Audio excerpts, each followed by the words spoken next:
Dari Geraha Sangkakala Surabaya 1062, The Voice of Love. Saya Pastor Bani Firdaus dari GSJS Tunjungan Plaza, Surabaya. Shalom kekasih Tuhan, tetap semangat, tetap setia mengiring Yesus. Bagaimana kabarnya kekasih Tuhan? Saya berdoa semoga kita baik-baik saja ya dalam segala hal, karena Tuhan telah menyiapkan yang terbaik untuk kehidupan kita masing-masing.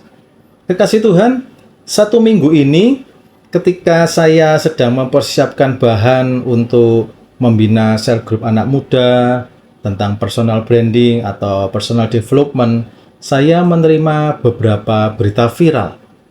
Yang pertama, sebuah video singkat yang merekam aksi seorang pria mengamuk dan memaksa seorang siswa untuk menggonggong dan bersujud minta maaf. Dan berita ini menjadi viral di media sosial. Saya telusuri beritanya, saya lihat pria ini merasa tidak terima karena anaknya diejek oleh temannya bertanding basket di sebuah mal di Surabaya. Ya, dari saling ejek di lapangan kemudian berlanjut di media sosial.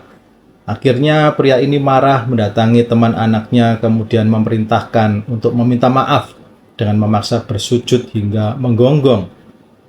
Kekasih Tuhan, sejumlah guru petugas keamanan itu sudah berusaha menengahi kejadian itu, dan banyak yang menyayangkan bahwa tindakan orang tua untuk meminta maaf dengan cara begitu itu tidak dapat dibenarkan.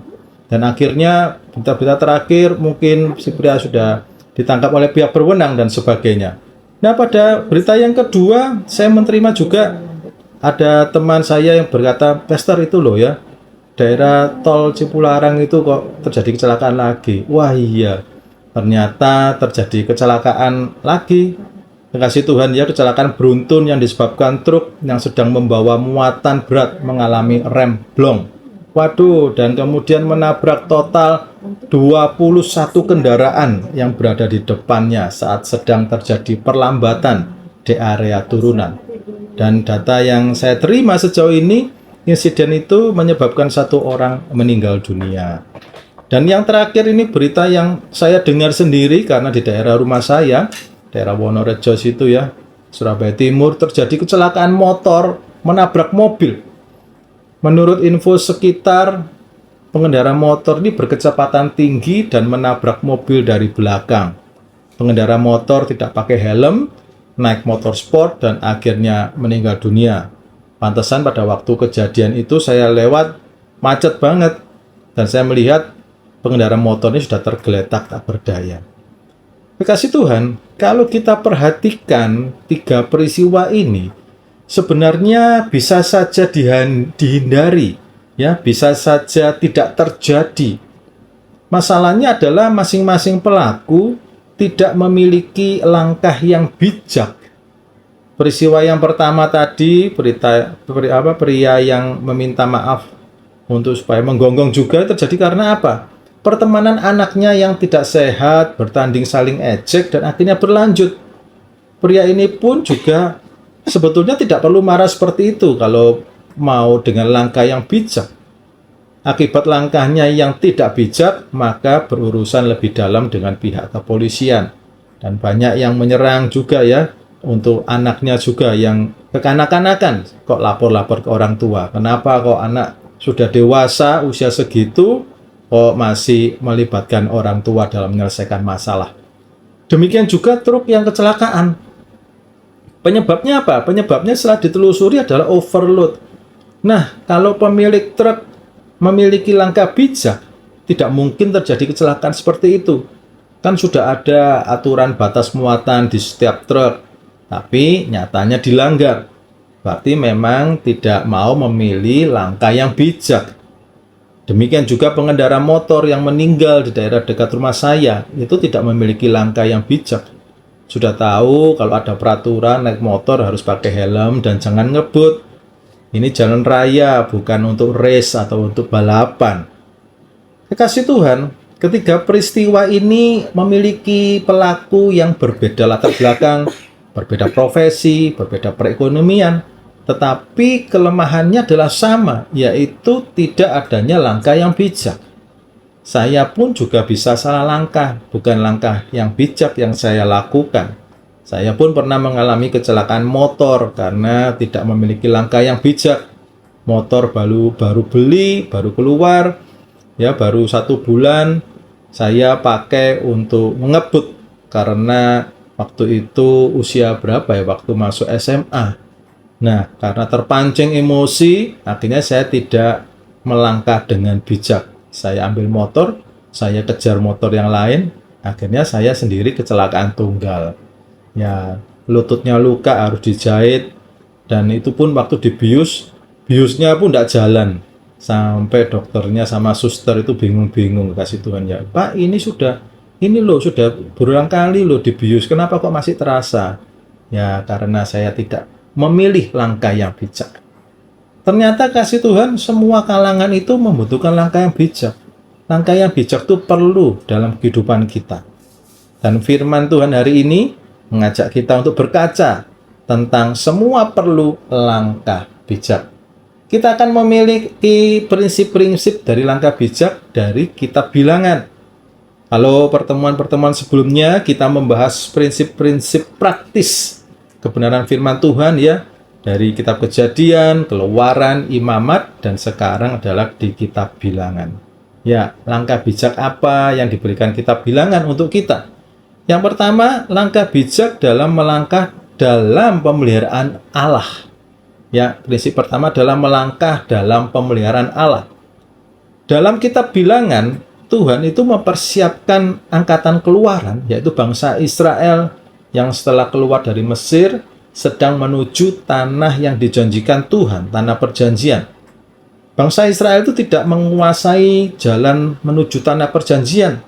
Mereka belum bisa berperang, mereka tidak tahu bagaimana harus survive di padang gurun, karena selama ini kan mereka dijajah, diperbudak di Mesir, mereka tidak tahu apa-apa. Mereka tahunya hanya bekerja keras, bekerja paksa, dan makanan pun diberikan dengan terbatas. Nah, di padang gurun mereka pun tidak bisa mengerti apa-apa, tidak bisa survive. Bagaimana caranya harus makan, bagaimana caranya nanti kalau bertemu dengan musuh ya, harus berperang, mereka tidak tahu. Dan disinilah Tuhan menerapkan langkah yang bijak untuk melangkah dalam pemeliharaan Allah. Tuhan itu mempersiapkan bangsa Israel agar nyaman ketika berada dalam pemeliharaan Tuhan.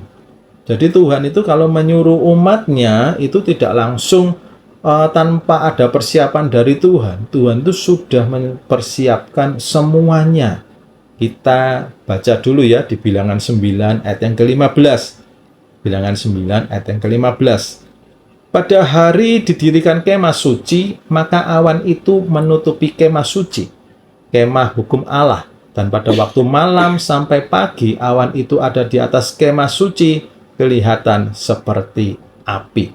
Nah, kekasih Tuhan, Tuhan itu tidak membiarkan umatnya menderita. Tetapi Tuhan itu ingin agar umatnya, termasuk kekasih Tuhan dan saya, itu melangkah dalam pemeliharaan Tuhan. Ketika kemah suci didirikan, maka awan itu bisa menutupi kemah suci, kemah hukum Allah, dan bangsa Israel. Sehingga pada waktu siang hari itu mereka tidak sampai kepanasan.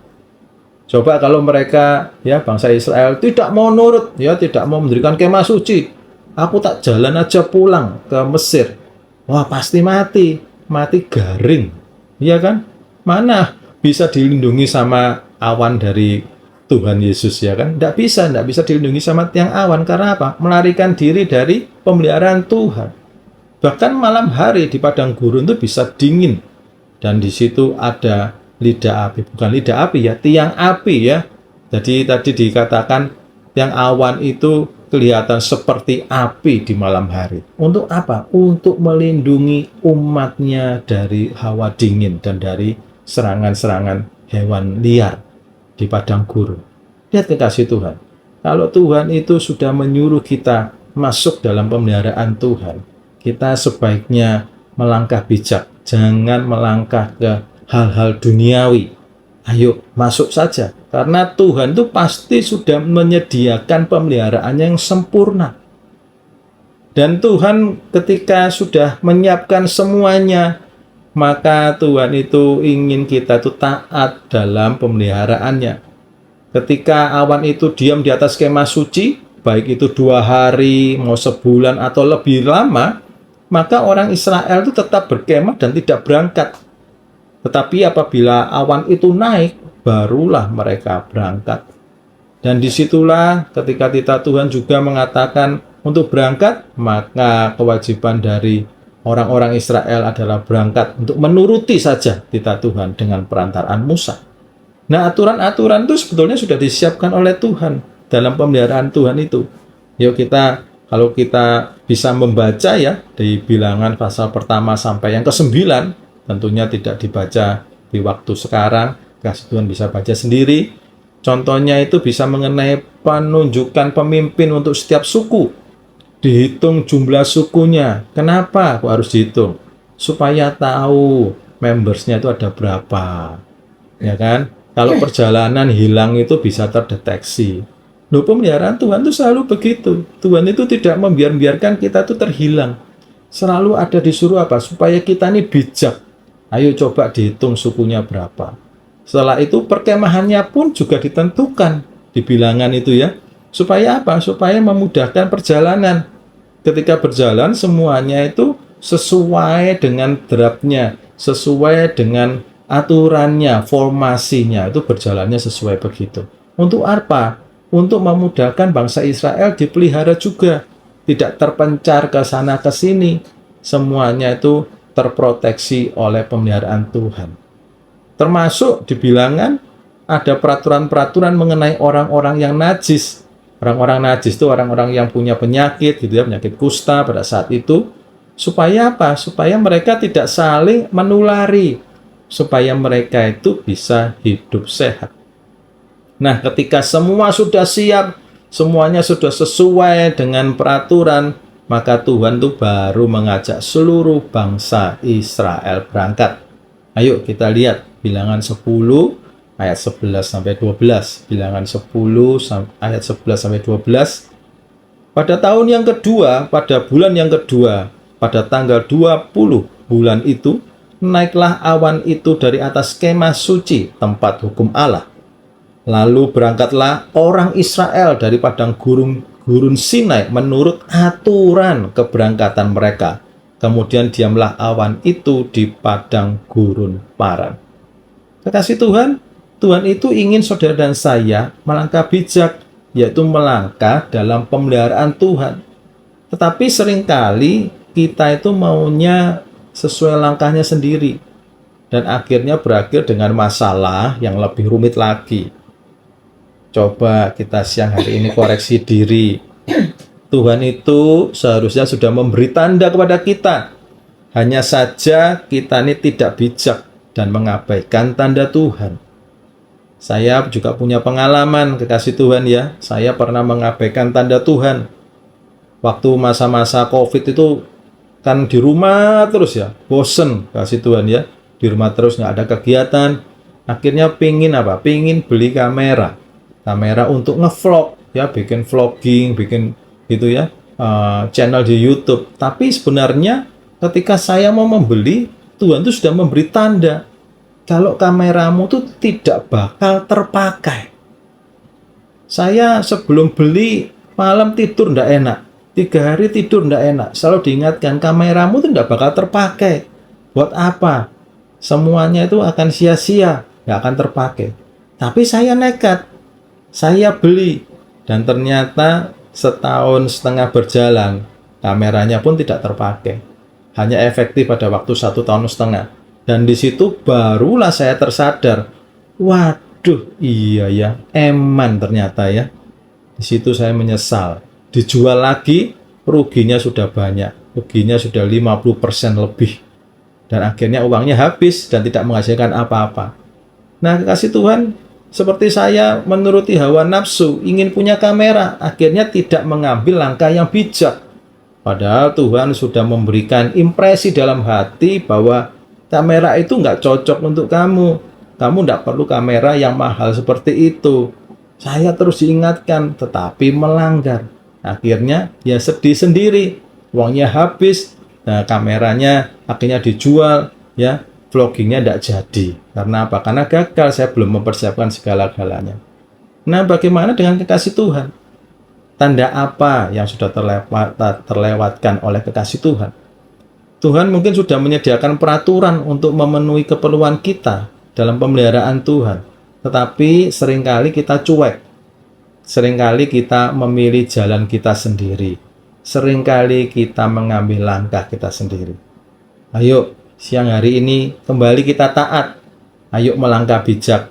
Kita mau melangkah dalam pemeliharaan Tuhan. Prinsip langkah bijak yang kedua adalah melangkah dalam keinginan Tuhan. Kalau prinsip bijak yang pertama adalah melangkah dalam pemeliharaan Tuhan, prinsip yang kedua adalah melangkah dalam keinginan Tuhan. Salah satu aspek yang menyedihkan dalam kitab Bilangan ialah kenyataan bahwa Tuhan itu seringkali murka kepada umatnya. Kita lihat dulu ya, di Bilangan 11 ayat 1 sampai yang kedua. Pada suatu kali, bangsa itu bersungut-sungut di hadapan Tuhan tentang nasib buruk mereka. Dan ketika Tuhan mendengarnya, bangkitlah murkanya. Kemudian menyalalah api Tuhan di antara mereka dan merajalela di tepi tempat perkemahan. Ayat yang kedua, lalu berteriaklah bangsa itu pada Musa, dan Musa berdoa kepada Tuhan, maka padamlah api itu. Kekasih Tuhan, sesudah Tuhan marah seperti itu, kalau kita baca ayat selanjutnya, bangsa Israel itu masih ngomel loh. Mereka minta daging. Untungnya kekasih Tuhan ya, Tuhan itu sabar. Tuhan itu memberi daging burung puyuh sampai mereka itu muntah-muntah karena rakus. Dan akhirnya mereka terkena hukuman Tuhan. Di Bilangan 11 ayat 33 sampai 34, selagi daging itu ada di mulut mereka sebelum dikunyah, maka bangkitlah murka Tuhan terhadap bangsa itu. Dan Tuhan memukul bangsa itu dengan suatu tulah yang sangat besar. Ayat yang ke-34, sebab itu dinamailah tempat itu Kibrot Ta'awa, karena di sanalah dikuburkan orang-orang yang bernafsu rakus. Nah, kekasih Tuhan, angkatan keluaran ini tidak memiliki langkah yang bijak.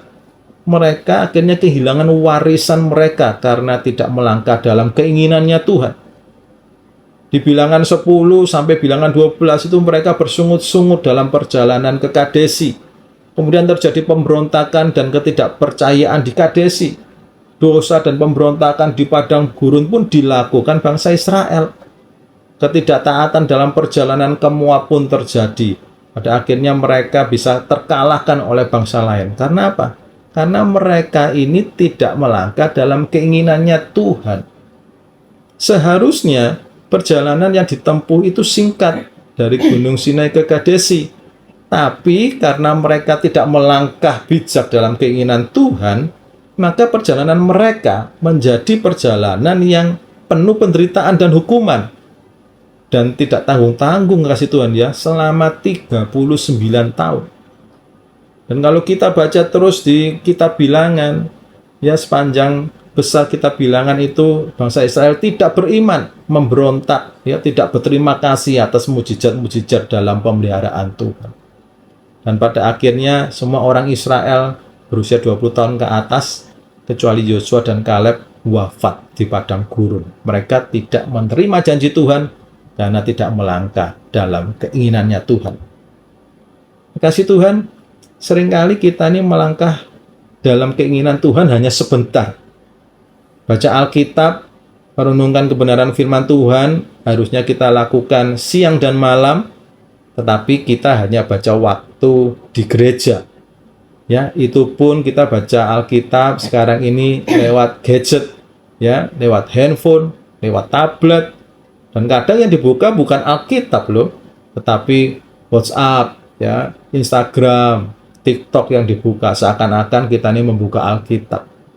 Kalau generasi muda, bahkan saya pernah menemukan ya toh, pada waktu membaca Alkitab di ibadah, dia bisa main ML itu ya, gamesnya generasi muda itu ya, Mobile Legends. Dan bisa mainan loh waktu mendengarkan khotbah. Dan sekarang juga ada tren generasi-generasi muda ini mendengarkan firman Tuhan bukan dari Alkitabnya langsung, tidak membacanya langsung atau dari Alkitab suara itu, tetapi mereka mendengarkan dari TikTok, dari sosial media. Wah, saya sampai heran-heran. Loh, mereka ini berarti mencari TikTok itu secara acak tentang firman Tuhan. Ya, itu sangat berbahaya. Karena sumbernya bisa saja sumber yang tidak baik, yang tidak kredibel, yang tidak trustworthy. Akhirnya generasi muda ini mudah sekali untuk disesatkan. Ayo, siang hari ini kita koreksi. Apa yang diinginkan Tuhan, tetapi kita tidak mau melangkah. Prinsip langkah yang ketiga, ya, prinsip langkah bijak yang ketiga adalah melangkah dalam keteraturan pimpinan Allah. Ya, melangkah dalam keteraturan pimpinan Tuhan. Tuhan itu adalah Tuhan yang disiplin, teratur, dan tertib. Kita sudah pernah membahas di kitab Kejadian bagaimana Tuhan menciptakan dunia ini benar-benar tertib dan teratur. Terangnya diciptakan dulu supaya apa? Supaya kelihatan. Ya, logikanya manusia ini bisa diikuti sama Tuhan. Dan teratur dan tertib. Kalau kita lihat tadi di bilangan, Tuhan itu sudah suruh menghitung penjumlahan, ya, jumlah umatnya, ya, pengaturan perkemahan suku-suku juga dilakukan. Itu artinya apa? Artinya Tuhan itu adalah Allah yang tertib, Allah yang teratur dalam pimpinan, dalam memimpin umatnya. Termasuk di bilangan itu ada mengenai tata cara ibadah. Bagaimana dengan kehidupan saudara dan saya? Apakah kita sebagai pengikut Kristus sudah memiliki ketertiban dalam pimpinan Allah? Seberapa banyak kita kalau datang ke gereja ibadah, datangnya mendekati firman Tuhan?